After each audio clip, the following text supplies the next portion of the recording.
पाकिस्तान इस वक्त एक ऐसे नेचुरल डिजास्टर से गुजर रहा है जो सिर्फ एक तबाही नहीं बल्कि एक वेकअप कॉल भी है। मैं बात कर रहा हूँ 2025 के उन रीसेंट फ्लड्स की जो इस बार सिर्फ एक इलाके तक महदूद नहीं रहे बल्कि पंजाब से लेकर खैबर पख्तूनख्वा तक और अब सिंध की तरफ जाने की तैयारी में लगे हुए हैं। अगर हम पंजाब की बात करें तो ये फ्लड अब तक के रिकॉर्ड में तारीख का सबसे बड़ा फ्लड माना जा रहा है। सतलुज, रावी, चिनाब ये सब अपने किनारों को तोड़कर सीधा शहरों और गांवों के अंदर घुस आए हैं। इस वक्त पंजाब के अंदर 2 मिलियन से ज्यादा लोग डायरेक्टली अफेक्टेड हो चुके हैं। 1600 से ज्यादा गांव या तो डूब चुके हैं या इंफ्रास्ट्रक्चर पूरी तरह से तबाह हो गया है। रेस्क्यू ऑपरेशंस चल रहे हैं, बोट्स, हेलीकॉप्टर्स और ड्रोन्स तक यूज किए जा रहे हैं, लेकिन ग्राउंड रियलिटी ये है कि हर जगह पहुंचना इस वक्त बहुत ज्यादा मुश्किल हो गया है। अगर हम खैबर पख्तूनख्वा की तरफ देखें तो वहाँ फ्लैश फ्लड्स और लैंडस्लाइड्स ने काफी बड़ी तबाही मचाई है। बोनीर में एक ही दिन में 150 से ज्यादा लोग अपनी जान से हाथ धो बैठे। स्वात,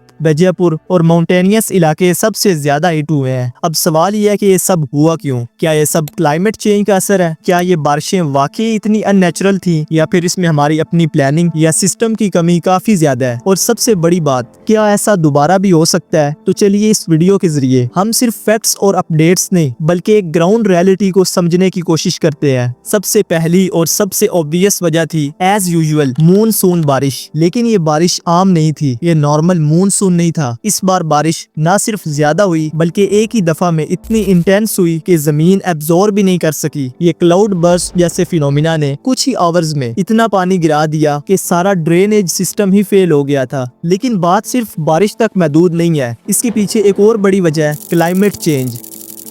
देखो, हर साल जो गर्मी बढ़ती जा रही है उसका सीधा असर ग्लेशियर्स पर पड़ता है। नॉर्दर्न एरियाज में ग्लेशियर्स पहले के मुकाबले में तेजी से पिघल रहे हैं और जब ग्लेशियर्स पिघलते हैं तो उनका पानी रिवर्स में गिरता है और अगर उस वक्त बारिश भी हो रही हो तो रिवर्स डबल लोड उठाते हैं। रिजल्ट क्या बनता है? फ्लड।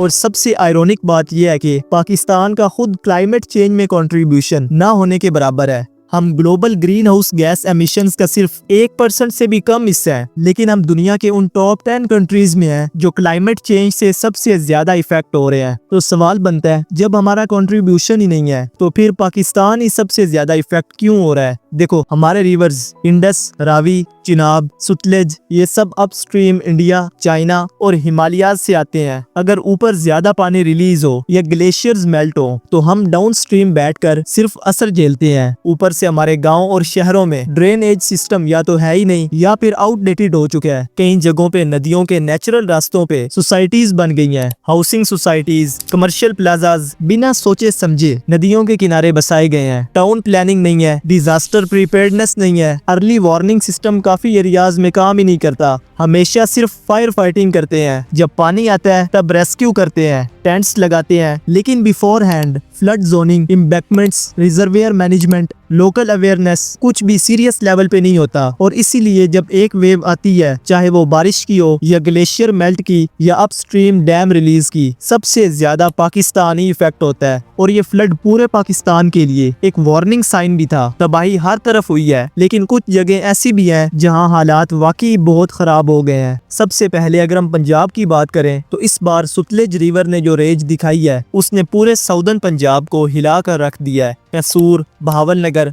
पाकपतन, लोधरन और विहारी जैसे जिले बहुत बुरा इफेक्टेड हुए हैं। बहावलनगर के गांव जो नदी के बिल्कुल करीब है, वहां पानी ने ना सिर्फ घर डुबाए बल्कि खेत और अनाज तक बर्बाद हो गए हैं। और जिन लोगों के पास 2-4 पालतू जानवर थे उनका भी नुकसान हो गया है। अगर हम खैबर पख्तूनख्वा की तरफ देखें तो वहाँ का निजाम अलग है। वहाँ नदियाँ और डेयर यानी वैलीज हैं, तो जब बारिश होती है तो पानी नीचे फ्लैश फ्लड्स की शक्ल में आता है। स्वात, बुनीर और लोअर दीर जैसे इलाके इस वक्त सबसे ज्यादा इफेक्ट हुए हैं। वहाँ पे छोटी नदियों का पानी जब माउंटेन से नीचे गिरता है तो छोटी सी लाइन एक झरने की तरह पूरी बस्ती को बहा ले जाती है। अब अगर बात करें बलूचिस्तान की तो लोग अक्सर समझते हैं कि वहाँ तो ज्यादा बारिश होती ही नहीं है, लेकिन जब होती है तो हिल टोरेंट्स आते हैं। ये पानी इतनी तेजी से माउंटेन से आता है कि समझने का मौका ही नहीं मिल पाता। डेरा बगती, सिबी, और झल मगसी जैसे इलाके काफी मुतासिर हो चुके हैं। अब इस फ्लड ने घरों के साथ साथ कुछ रूहानी मरकजों को भी छू लिया है। कुछ नुकसान हमें करतारपुर साहिब में भी देखने को मिला है। गुरुद्वारा दरबार साहिब करतारपुर, जिसे सिख फेथ में गुरु नानक देव जी की आखिरी आरामगाह माना जाता है, जहाँ से करतारपुर कॉरिडोर के जरिए इंडिया के सिख वीजा फ्री आके दर्शन करते हैं, वो मरकज भी पानी से भर चुका था। नैरोवाल डिस्ट्रिक्ट पंजाब का वो इलाका है जहाँ ये गुरुद्वारा है, उसमें भी रावी रिवर का पानी गुरुद्वारा के अंदर 3 से 4 फुट तक भर गया था। अब मैं था इसलिए बोल रहा हूँ क्योंकि अब वहाँ की साफ सफाई का काम मुकम्मल हो चुका है। दरबार साहिब के अंदर से पानी निकाल दिया गया है। इस सफाई के लिए तकरीबन 200 से ज्यादा वर्कर्स शामिल थे, जिनमें शकरगढ़ म्यूनिसिपल कमेटी के लोग और सुथरा पंजाब ऑर्गेनाइजेशन के वॉलंटियर्स शामिल थे। जब ये हालात सामने आए तो पाकिस्तान के आर्मी चीफ ने पर्सनली करतारपुर साहिब का दौरा किया और वादा किया कि जो भी रिलीजियस साइट्स फ्लड से इफेक्टेड हुई हैं, उनकी पूरी तरह से रिस्टोरेशन होगी। हालात का जायजा लिया है और ये भी कहा है कि स्टेट लेवल पे भी अपने सिख भाइयों को फुल सपोर्ट मिलेगी। इसके अलावा नेशनल डिजास्टर मैनेजमेंट अथॉरिटी की एक रिपोर्ट के मुताबिक अब तक के रिकॉर्ड में 800 से ज्यादा लोग अपनी जान गंवा चुके हैं और 1100 से ज्यादा लोग जख्मी हुए हैं। साथ ही 6000 से ज्यादा लिव स्टॉक यानी गाय, भैंस, बकरियां जिन पे लोगों का गुजारा था वो भी डूब गई हैं। इंटरनेशनली देखें तो यूनाइटेड नेशंस सबसे पहला प्लेटफॉर्म था जहां से ऑफिशियल लेवल पर रिस्पॉन्स आया। यूएन ने इमरजेंसी रिलीफ के तौर पर $6 लाख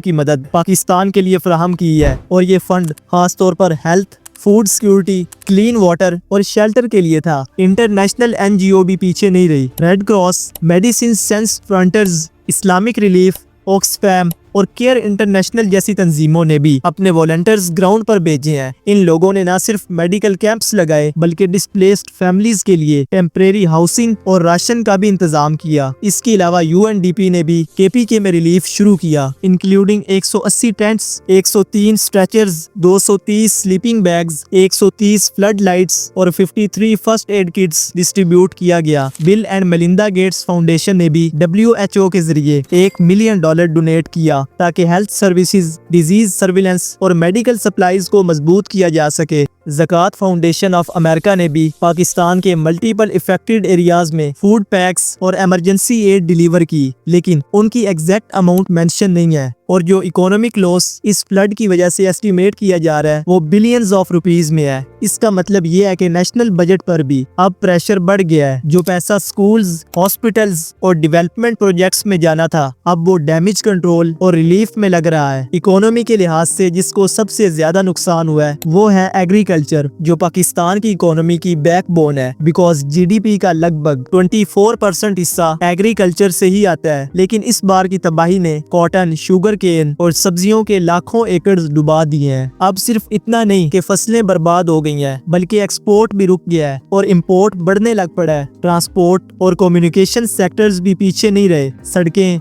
पुल, रेलवे ट्रैक्स जिन पर मुल्क की सप्लाई चेन चलती है, उनका भी बुरा हाल हो गया है। एग्रीकल्चर सेक्टर ने जो पिछले साल 6.25% ग्रोथ अचीव की थी, इस बार काफी मुश्किल लग रहा है। जब GDP नीचे गिरती है तो उसका असर डायरेक्ट पब्लिक सर्विसेज पर पड़ता है, जैसे तालीम, सेहत और रोजगार, सब पर। लेकिन अफसोस हमारी तैयारी अभी तक वैसी ही है जैसे पहले थी। हमारे पास डाटा है, टेक्नोलॉजी है और एग्जाम्पल्स भी हैं, बट अनफॉर्चुनेटली हमारा इरादा नहीं है। इस मुल्क में अब तक एक comprehensive real time flood warning system नहीं बनाया गया जो हर जिला और हर इलाके तक सिग्नल भेज सके। बांग्लादेश जैसे मुल्क ने सिर्फ SMS अलर्ट्स और कम्युनिटी बेस्ड वार्निंग सिस्टम लगाकर अपने डैमेज को आधा कर दिया था और हम अब तक सिर्फ NDMA के प्रेस रिलीज पर ही काम चला रहे हैं। फिर आप देखें कि हमारी स्टोरेज कैपेसिटी कितनी कमजोर है। पाकिस्तान हर साल 146 MAF to 150 MAF यानी मिलियन एकड़ फीट पानी रिसीव करता है, लेकिन हम सिर्फ 14 MAF ही स्टोर कर सकते हैं। बाकी सारा पानी या तो बेकार हो जाता है या बाढ़ बनकर कस्बों को नुकसान पहुंचा देता है। अगर हमने टाइमली स्मॉल, मीडियम या लार्ज डैम्स नहीं बनाए तो लोग सिर्फ पानी से नहीं बल्कि फूड और एनर्जी क्राइसिस से भी इफेक्ट होंगे। वाटर सिक्योरिटी को अगर हम अब भी पॉलिटिकल डिबेट समझते हैं तो ये मुल्क डूबता रहेगा। शहरों की बात करें तो लाहौर, कराची सब एक ही कहानी है। 30 मिनट से ज्यादा बारिश हो जाए तो सिस्टम कोलैप्स, नाले बंद है, ना प्रॉपर ड्रेनेज है, ना जोनिंग लॉज की इम्प्लीमेंटेशन। अब वक्त आ गया है कि हम सिर्फ फायर फाइटिंग न करें बल्कि रेजिलेंस बिल्ड करें। हमें फॉरेस्ट रिस्टोरेशन, रिवर मैनेजमेंट और कार्बन एमिशन रिडक्शन पे सीरियस काम करना पड़ेगा। इसमें सिर्फ हुकूमत नहीं, अवाम भी जिम्मेदार है। जब तक लोग प्लास्टिक ड्रेन में डालते रहेंगे, नदियों के किनारे घर बसाते रहेंगे और जंगल काटते रहेंगे, तब एक पॉलिसी भी काम नहीं करेगी। इस वक्त जरूरत है एक इंटीग्रेटेड नेशनल रिस्पॉन्स की, जहां हर मिनिस्ट्री, हर डिपार्टमेंट और हर शहरी एक ही लाइन में खड़ा हो। ये सिर्फ फ्लड्स का मसला नहीं है, बल्कि ये पाकिस्तान के मुस्तकबिल का सवाल है। सब्सक्राइब।